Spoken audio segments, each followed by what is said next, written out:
आई भैया सावन के पावन बेला पर हम दीपक जी एक ठे भोले बाबा के भजन लेके आयल बानी, जेकर रचना हमार बड़ भैया धनजय लाल जी के लिए बनन। आप लोग सुनी और हमरा के दुलार प्यार आशीर्वाद दी। आई ई गाने के माध्यम से सुनल जाओ।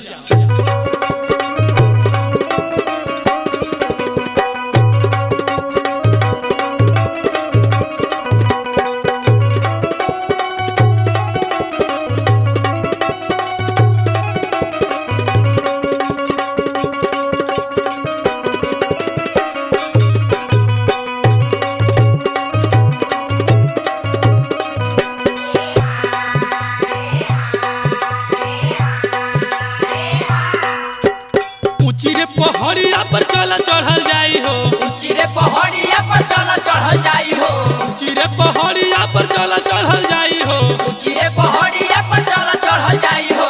चल चल बाबा पे हम जलावा चढ़ाई हो, चल चल बाबा पे हम जलावा चढ़ाई हो, चला चला बाबा पे हम जलावा चढ़ाई हो, चला चला बाबा पे हम जलावा चढ़ाई हो। अच्छा तो हमहू तैयारी में बानी। अच्छा तू तैयारी में बारू तो सुनाव। गढ़ावा से कांवर लेके बाबा धाम जाइब हो, गढ़ावा से कांवर लेके बाबा धाम जाइब हो, गढ़ावा से कांवर लेके बाबा धाम जाइब हो, गढ़ावा से कांवर लेके बाबा धाम जाइब हो। चला चला बाबा के कांवरिया लहराई हो, चला चला बाबा के कांवरिया लहराई हो, चला चला बाबा के कांवरिया लहराई हो, चला चला बाबा के कांवरिया लहराई हो।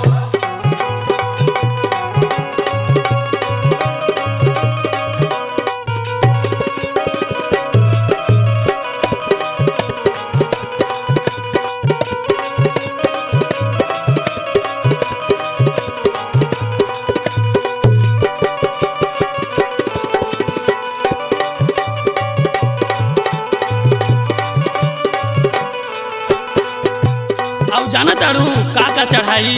ना जी हमके पता नहीं खे, तनी बताई ना। है सुन, भर सावन बाबा पर हम जलावा चढ़ाई रामा, और सावन बाबा पर हम जलावा चढ़ाई रामा। लागल दरबार बाबा दर्शन दिखोई है रामा, लागल दरबार बाबा दर्शन देखोई है रामा। और सावन बाबा पर हम जलावा चढ़ाई रामा, लागल दरबार बाबा दर्शन दिखोई है रामा। जलावा चढ़ावत बड़न सिसवा नवाई हो, जलावा चढ़ावत बड़न सिसवा नवाई हो। चल चल बाबा के कमरिया लहराई हो, चल चल बाबा के कमरिया लहराई हो, चला चला बाबा के कांवरिया लहराई हो, चला चला बाबा के कांवरिया लहराई हो।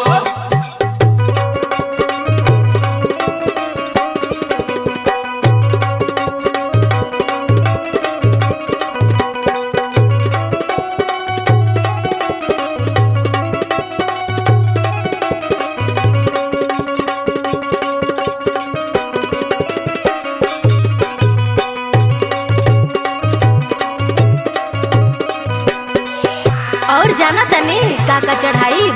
का चढ़ाई बताव।